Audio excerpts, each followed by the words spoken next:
Welcome to Life in German Unfiltered. My name is David. On this channel, we are going to share about the real journey and the stories about people coming German, their challenges, their dreams, and reality they face when living and coming to German. Thank you, and continue watching our channel. Today, we are going to talk about Gloria personal journey. How she decided to come to German, what life was like before, and what challenge she faces along the way. Hello Gloria. Mimi nashukuru Mwenyezi Mungu. Naitwa Gloria au Latifa. Mimi nyumbani ni Kenya. Mitano tangu nimekuja hapa Ujerumani. So nashukuru, nafurahia niko hapa na nipo tayari kushare na nyinyi safari yangu tangu nilipotoka nyumbani mpaka nilipofikia sasa. Asante. Asante kwa maelezo yako kidogo. Kabla ya kuja Ujerumani, tungependa kufahamu ulikuwa unafanya nini? Ulikuwa unasoma, ulikuwa unafanya kazi, au ulikuwa unaendesha labda biashara, au ulikuwa unajihusisha na nini? Nairobi hapana. So nimekaa pia Tanzania muda mrefu kidogo nikiwa ninajitafuta. Chuo cha sanaa Bagamoyo. Na nikawa nafanya sanaa kwa muda mrefu. So ilikuwa ni ndoto yangu mimi nikiwa mdogo, nikiwa nakuwa. Wakati mmoja kama Mwenyezi Mungu ataniwezesha, ningetamani sana nitoke Afrika. Niwe labda mtu mkubwa ama nifanye kitu kikubwa, lakini siwe Afrika. Na sikuwa najua nitafikaje. So mimi kuja Ujerumani nimekuja kama okay. Kwenye maisha yangu ya kuendelea kufanya sanaa nimekuja kukutana na watu wengi ambao tulikuwa tunafanya nao kazi, tuseme wa Tanzania, wa Kenya, na wakati mwingine nikawa nimejiweka kama freelancer. Ina maana ningeweza kufanya kazi hata na watu ambao wanatoka mataifa ya nje. So nilianza kukutana sana na watu ambao nimefanya nao kazi kutoka mataifa ya nje. Ujerumani taifa moja yapo, na nikawa nimeona ni watu wazuri. Sawa, tuna ile bond. So kwa ufupi, maisha yangu kama bado niko Afrika, nilikuwa ni mtu ambaye nimesoma, nikajipata kidogo, na nikawa nimeajiriwa kama msanii mwigizaji, na pia nilikuwa ni crew. Okay, asante kwa maelezo. Ni watazamaji watakuwa wamepata mawili matatu kuhusiana na wewe. Wazo la kuja Ujerumani lilianza akilini mwako lini? Kwa sababu umetueleza kwamba ulikuwa unawaza kuhusu kufanya freelancing na watu wa nje. Yaani kwa nini ikawa Ujerumani? Kwa nini ikawa Ujerumani? Wazo lilitoka wapi? Okay, nitajibu swali lililopita kidogo, ile umeulizia kidogo nikichangia swali lililopita kidogo kuhusu hiyo sanaa yangu ambayo ndo kazi yangu, lakini kwa sasa hivi sifanyi sanaa. Na kujiweka kama freelancer kwa sababu gani? Tukiwa tunafanya kazi kama wasanii, unapata mnafanya kazi tuseme kwenye mkataba, na unapata labda ni kipindi cha television kinarushwa labda kwa miaka 2 ama miaka 3 ama mwaka ama ni season. So unapata kile kipindi kikishaisha, ina maana wewe hauna ajira. Na unajua tu maisha yetu sasa hivi, kila kitu maisha yanaanza kuwa kidogo expensive. So kama utakuwa labda kwenye miezi 6, so nikawa najaribu sana, hata kama nina contract, lakini sitaki mtu animiliki kabisa yako. So nikawa nimejiweka kama freelancer hivyo. Nikawa natafuta kuna kitu kinaitwa Crew International. So kwenye Crew International nikatafuta other filmmakers wanafanya kitu gani ulimwengu. So nikawa naona kuna another companies na kazi labda Afrika, wakiwa wanakuja, mimi nitawachukua kama host wao. Ninaweza nikawakatia kama zile leseni permits, nikawapeleka zile sehemu ambazo wanataka kufanya, yani vibali, kila kitu kwa wao. Wakiwa huko hoteli, usafiri, mimi ndio nafanya. So unapata nikifacilitate hizo vitu, huwa kazi yao inakuwa rahisi sana. So kwenye hao wageni ambao nilikuwa nakutana nao alafu tunafanya kazi nao, nilipata Wajerumani wakikutana nao na wakawa wapo vizuri. So niliwahi fanya na kazi na Wajerumani, niliwahi fanya kazi na Austria, nilifanya kazi na Waamerika, sio tu eti Wajerumani peke yao. Okay, ni sijakuja sababu ya hao watu nilikuwa nafanya nao kazi. Ilitokea hivi, nilikuwa mimi nipo kwenye mahusiano. Na mahusiano ni bwanangu sasa ni Mjerumani.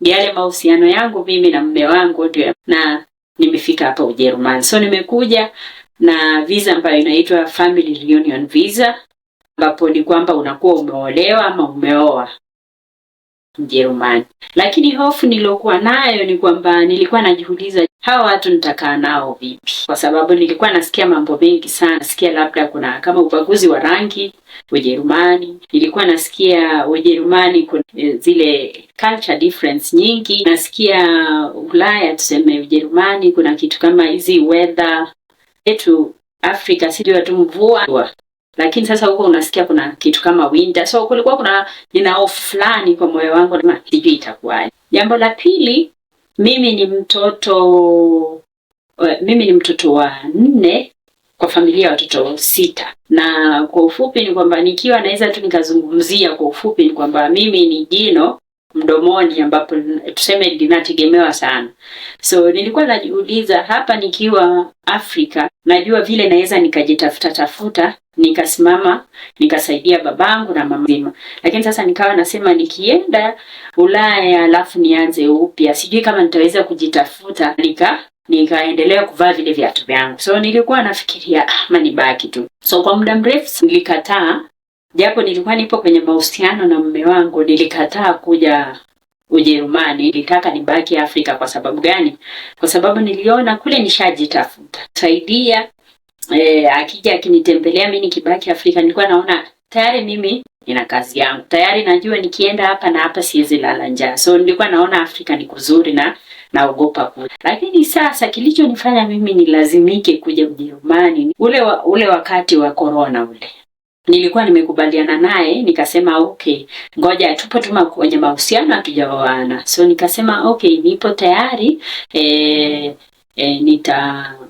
nitakuja kutembea nione mnaishije, alafu nitarudi. So tulikuwa tumekubaliana. Ina maana niliomba visa na nikapewa. Niliomba visa mara 2 nikipewa na sikuwahi safiri. So baadaye corona na maisha yakaendelea kuwa ndivyo sivyo. Nafikiri kwa kila mtu ambaye alikuwepo ambao mnanisikiza ni kwamba kila mtu aliona kama dunia inaisha. Pia mimi nikaanza kujiuliza hivi dunia inaisha. Mimi siko na mume wangu. Ilibidi sasa tukaelewana, ngoja tu. So kulipoanza karibu kama kunafunguka kivovote vile, bwanangu alikuja akanioa na ikakuwa sasa nitamfuata sasa. Kwa hivyo niliamua nikamfuata. So mimi kuja Ujerumani nafikiri ile corona ilichangia. Okay, nikijaribu kidogo kutembea na nyinyi kwenye safari yangu sasa ya kutafuta visa ya kuolewa ya hiyo ya family reunion. Hiyo safari nafikiri kwenye maisha yangu tangu nimezaliwa ndio safari. Tuseme safari. Nikisema hivyo namaanisha kitu gani? Kila kitu kilikuwa ule wakati wa corona, kidogo vitu vilikuwa ofisi nyingi zilikuwa zimefungwa, inabidi kama huku bwanangu ilibidi kupata appointment inakuwa shida. So ili kunitumia makaratasi ilikuwa inamcost sana.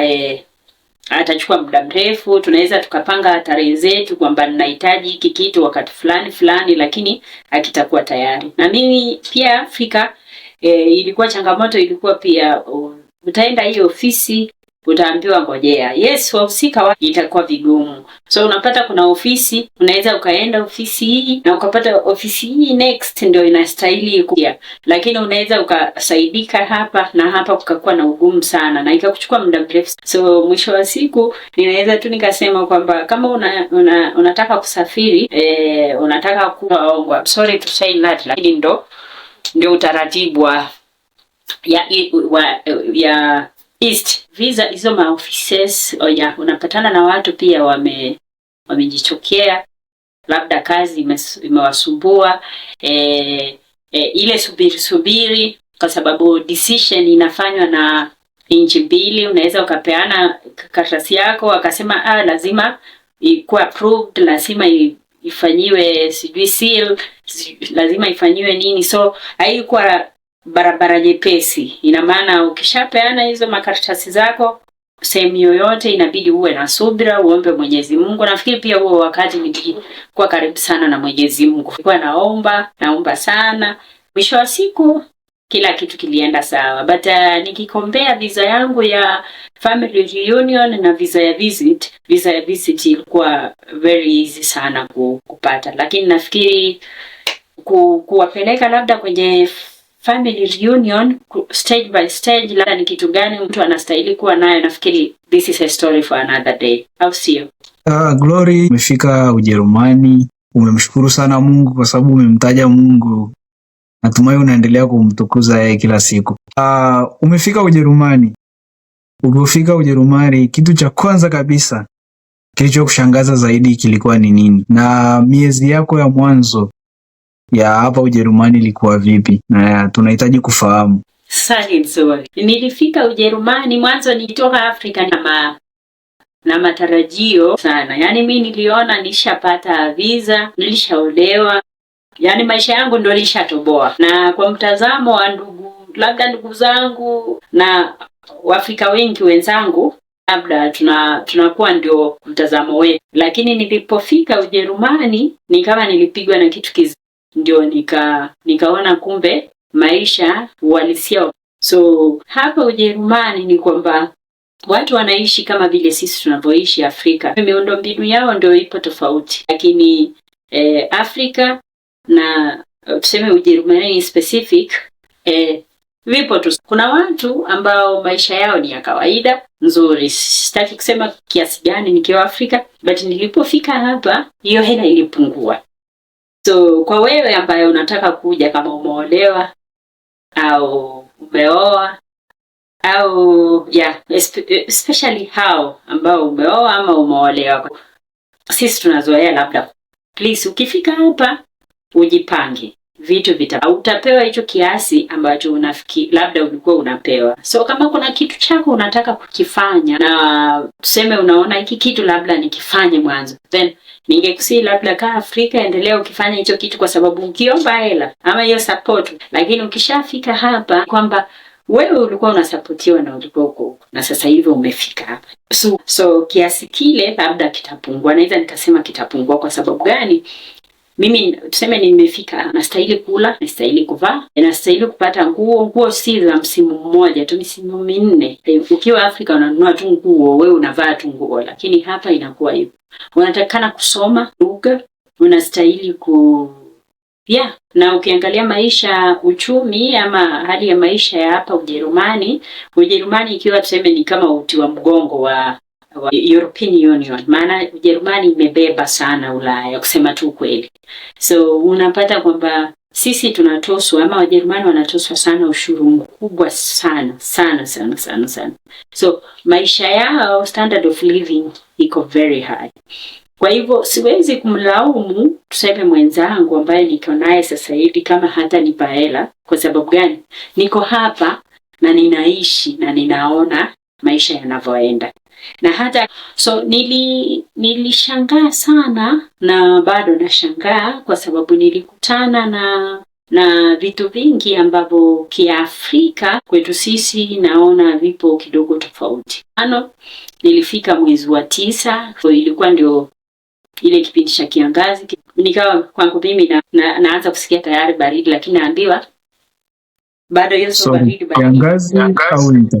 Samahani kidogo kwa wasikilizaji, kiangazi ndo kilikuwa kinamalizia kuisha, kwa kunaanza winter.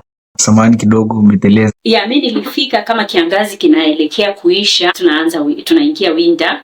Nikaambiwa bado baridi ndio inaingia. So baridi kweli iliingia. Kwa hivyo nilikuwa na shida sana na baridi, na mpaka leo mimi kusema ukweli kwamba winter ndio kipindi kigumu sana kwangu mimi kama mimi, lakini kwa Waafrika wengi tuko hapa na hata wenye kuzaliwa hapa hicho ndio kipindi kigumu. Cha pili, nilifikia kwa wakwe zangu nikakaa kidogo, na nilivyojielewa na mambo mawili matatu, kitu ambacho nilitaka sana ili nijue labda nikitaka kwenda kununua chochote, nikitaka kwenda kufanya nini, najichanganya vipi na hawa watu wanaishi shide. So wakwe zangu wakanifundisha namna ya labda ya kupika vyakula vyao, kufanya nini, lakini nilichoshangazwa nacho ni nilipata kidogo ikiwa changamoto, na mimi nimetoka Afrika, nimetoka Kenya, kwamba sisi wanawake ndio tunastahili kitu kingine nimekuja pia kushangaa sana ni namna ya si eti Wajerumani wote ama hawapendi wote. Mfano, nikipeana mfano kama mume wangu anaongea Kiingereza vizuri sana, lakini Wajerumani watakupenda na watakuelewa sana kama unaongea lugha yao. Hata uje kufanya kazi hapa, hata uwe umesoma vizuri, ukija ukifika hapa, yani yeyote yule lazima uende shule usome lugha yao, na ukishasoma lugha yao kuna uwezekano wa wewe kupata promotions haraka na wao kupenda zaidi. Lakini ukiamua wewe utake kusoma ama utake kuongea lugha yao, unapata ni changamoto.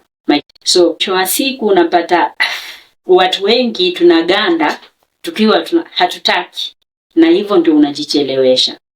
So nikizungumza mimi naweza nikasema in general kwamba vitu vingi ambavyo sisi havipo Afrika, na pia kulikuwa na shida pia nje ya chakula vyao kidogo vilikuwa vinanisumbua na vinasumbua. Unapata watu tunali vile unapata hamna. So nikajipata naanza kujitambua. Nilianza kama kuingia into depression. Unapata kuna upweke, watu wanakuwa wapo wameondoka, wameenda kazini, umebaki mwenyewe, hujelewi unafanya nini. Ni kitu ambacho kinatusi ambao tumehamia. Mpaka sasa mimi naelekea miaka 5 Ujerumani. Lakini ukweli ni kwamba sijajipata. Kuna vitu najaribu kuviweka sawa. Kama lugha siongei vizuri, naongea, naelewa, lakini siongei vizuri. Ina maana kujitambua na kujipata bado. Nilichokisomea na ninachokifanya ni vitu viwili tofauti. Natamani nifanye kazi yangu, lakini je, uwezo wangu wa kuongea lugha inakuwa ni changamoto. So mpaka sasa hivi bado najitafuta. Kitu cha tatu, vile tumezoea sisi Afrika, ukatoka ukaongea na marafiki, ndugu, familia tu mpo wengi, wao hawapendi kufunguka sana na kukaa kwenye yale makundi. So unapata inabidi pia wewe ukwe mwenyewe. Kama ulikuwa ni mtu unapenda kuongea, unapenda kuzunguka, unapenda marafiki, utajikuta ukiwa mwenyewe. Mungu anasaidia. Asante kwa story yako, ni interesting sana. Ukiangalia safari yako sasa, unaona uamuzi wa kuja Ujerumani ulikuwa sahihi? Nafikiria mimi naweza nikasema, nikiongelelea situation yangu, nafikiri hata ndio kitabu nilichokichagua kwenye harusi yangu kwenye Biblia. Kwa hivyo watu wako watakuwa watu wangu, Mungu wako atakuwa Mungu wangu. I think is it true? So kwamba nilivyoamua na hicho kitabu nikakisoma na nikasema hicho ndio kitabu kitakuwa ndio msingi wetu, ni kwamba nilikuwa nishajilipua kwamba mimi mume wangu atakapokuwa ndio nitakapokuwa mimi. So kuja Ujerumani nimemfuata mume wangu, na maana sijakosea, na nishavulia nguo maji lazima nitayakoga. Mvutano mkubwa mmoja kati ya hizi vitu viwili, moja inataka kurudi nyumbani na nyingine inataka kubaki. Lakini sasa hivi nilishaamua kwamba hapa ndo nyumbani na nifanye maisha yangu hapa. Mwanzo nimekuwa mtu niko disciplined. Utamini mimi ni mchakarikaji. Ni kwamba sipendi kukaa.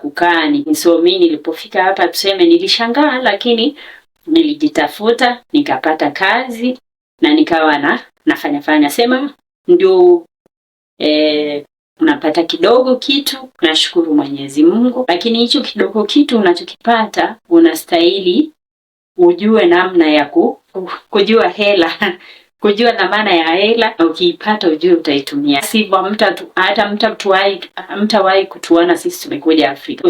Kuwa disciplined na pesa hapa Ulaya unawezekana hata usifanye safari, hata usije hiyo holiday, usije kuona ndugu zako. Haswa Afrika, watu wengi wanafikiria huku maisha ni mazuri, wanafikiria labda tupo kwenye mteremko. So mwisho wa siku unaweza ukapatana na simu baada ya simu, na kila kitu, kila mtu anayekuongelesha anazungumzia pesa, lakini hizo pesa kwa sababu wewe umeajiriwa na ile hela unapata ndio hiyo hiyo, na the more you work the more unakata. So unaweza ukapata wale watu wako Afrika, hata nikikombea kwa sasa, maana mpaka sasa hivi unaweza ukajiuliza umefanya kitu gani mpaka sasa hivi, unajikuta hamna kitu umefanya. Kwa sababu gani? Kwa sababu umekuwa sana ukijaribu kufanya ama kusaidia nyumbani. So kwa ufupi tunataka niongee na watu ambao wako nyumbani, ama wewe ambaye upo safarini unataka kuja hapa, ujue kwamba hapa si mteremko, lazima ujitume, lazima uchakarike, na lazima ujue kutumia ile pesa na kujinyima, ujiwekee akiba, ndio labda uweze kuwa na chochote. Kitu cha pili ni kwamba hapa nimejua kwamba maisha yakoje. Unajua tukiwa tuko Afrika nakaa tu mtu unaona na watu wenye nchi tofauti na nini, nimejifunza mambo mengi, naona nikiwa na upeo tofauti kwenye maisha.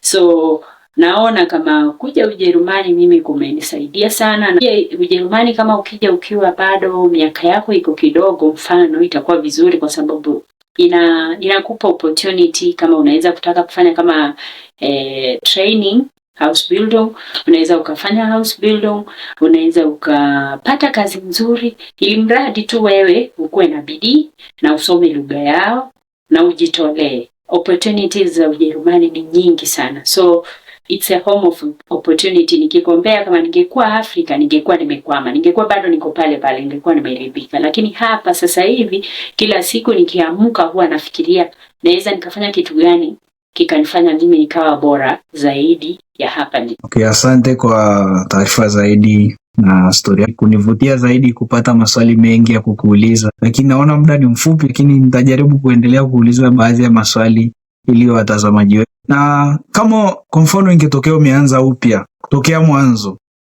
ungependa kufanya nini tofauti?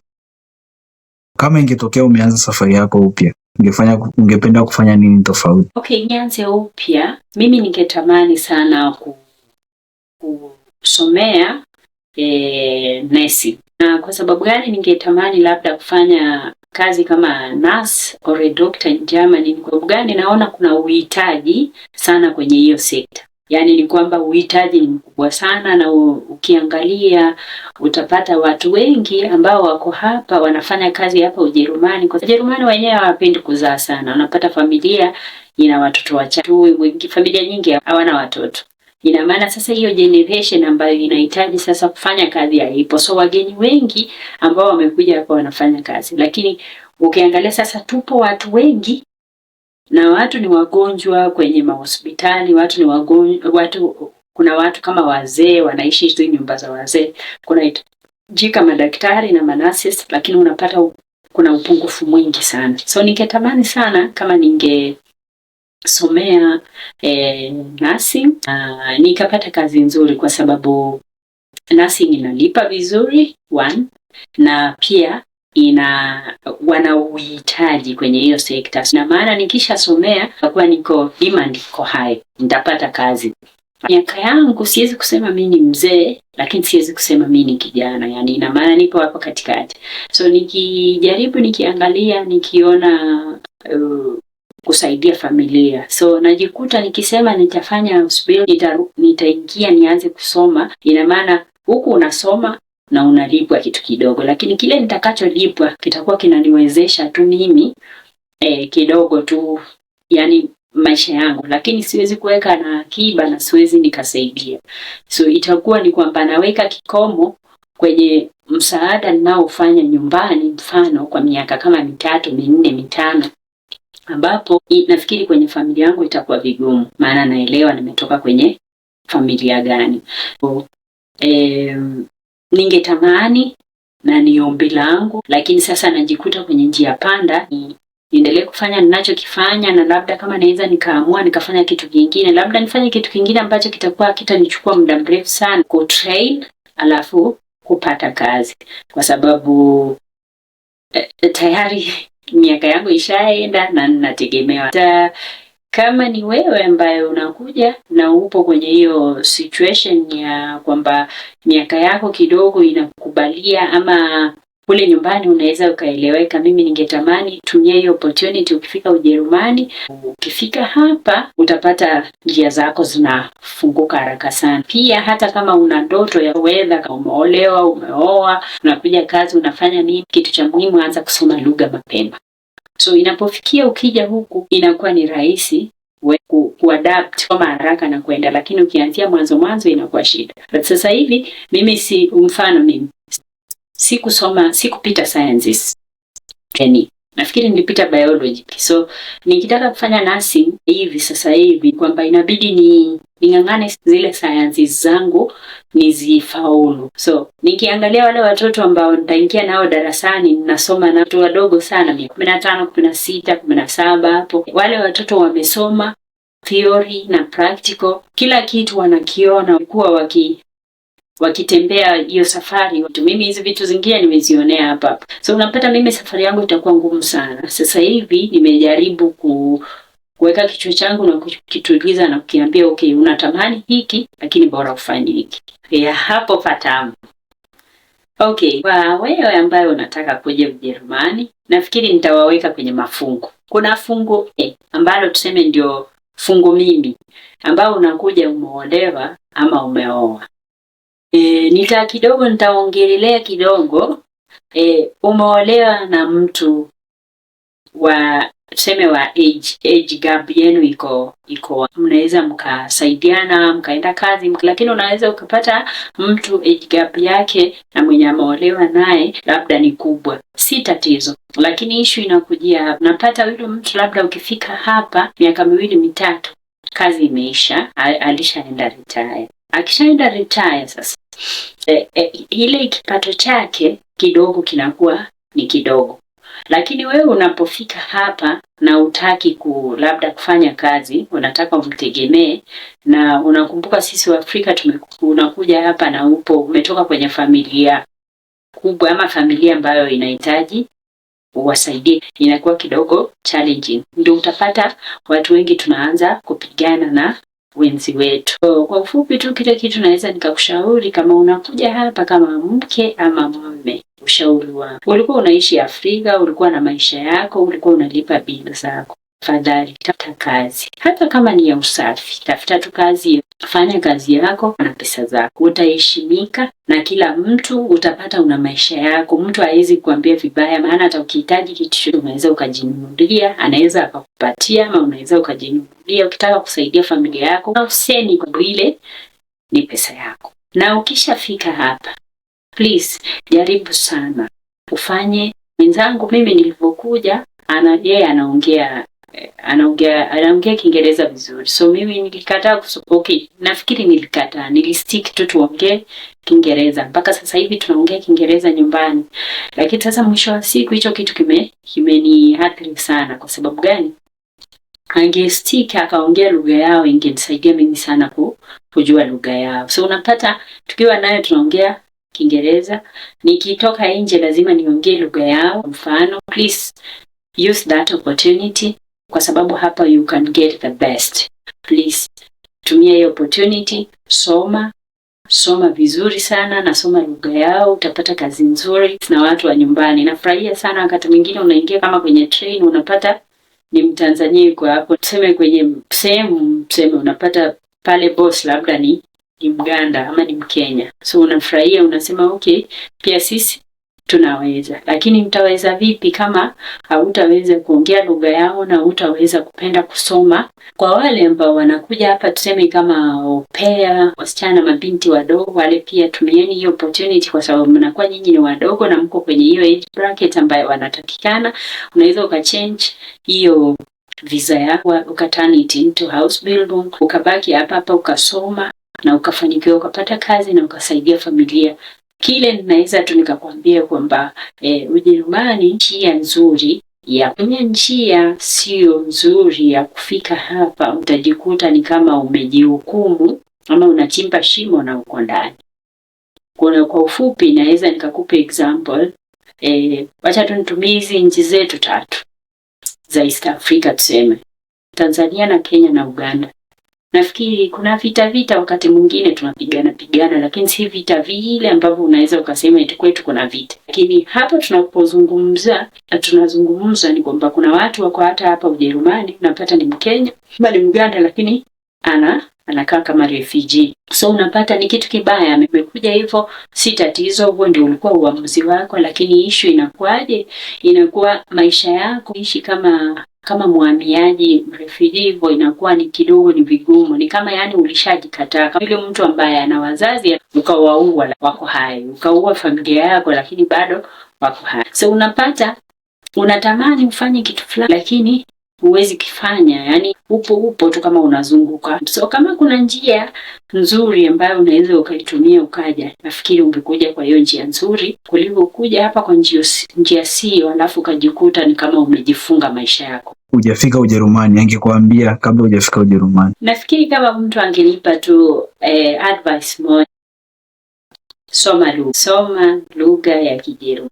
Nafikiri huo ungekuwa ushauri tosha. Alafu kitu kingine pia ushauri angenipa ni kwamba kuna vitu ambavyo sisi Afrika tunavipuuza sana. Tunaona kama mtu kama plumber, ukimwona huwa unamuona mtu wa kawaida tu. Ukimwona kama fundi cherehani unamuona tu mtu kawaida. Ukiona kama msusi, ni vitu ambavyo sisi tumekuwa tukipotezea tu. Lakini ukifika kama hapa Ujerumani unapata hivyo vitu ni vitu vina pesa. So please, ukiwa uko Afrika sasa hivi unataka kuja, yes umesomea, umekisomea, ndiyo unang'ang'ana unasoma hiyo lugha yako ya Kijerumani, soma, lakini please jua at least kusuka nywele, jua kidogo vitu vya plumbing. Anaamua tu, unapata mwanamke tukalala hapa ana fix gari yake gurudumu, si mambo eti atapeleka garage, kwa sababu uko garage utapeleka kweli, lakini hiyo pesa ya kulipa utailipa, unajua ni pesa ngapi? Unapata kila kitu ni pesa nyingi. Unapata tu mwanamume ndio huyo, nyumba yake iko room anapaka mwenyewe. So vitu zingine hizi jaribu tu vingi viwe unaweza. Kama wewe ni binti unapenda kusukwa, jaribu uwe unaweza ukajisuka. Unaweza ukajikuta umefika hapa unasema nataka kusuka, hata mtu anakuambia leta 100 euro. Lakini kama unajua inakuwa ni rahisi, unaweza hata kujisuka. So hizo ni vitu ambavyo mtu hakuwahi niambia, lakini sasa hivi ninaona ningejua labda ningekuwa nimejipanga, lakini mwisho wa siku sijachelewa, nasoma pole. Asante sana dada Gloria kwa kushare hadithi yako siku ya leo. Tunatumai hadithi yako au story yako itawasaidia watu wengi kuelewa safari ya kuja Ujerumani. Kama umefurahia mazungumzo haya ya siku ya leo, usisahau kusubscribe kwenye Life in German Unfiltered na kuacha maoni yako ili endelee kukuza chaneli yetu na kuendelea kuwafikia watu wengi zaidi kufahamu kuhusu chaneli yetu. Na ushauri pia unaweza ukatupa kwenye comment section ili tuendelee kuboresha zaidi chaneli yetu. Asante sana, tukutane tena kwa wakati mwingine. Asante.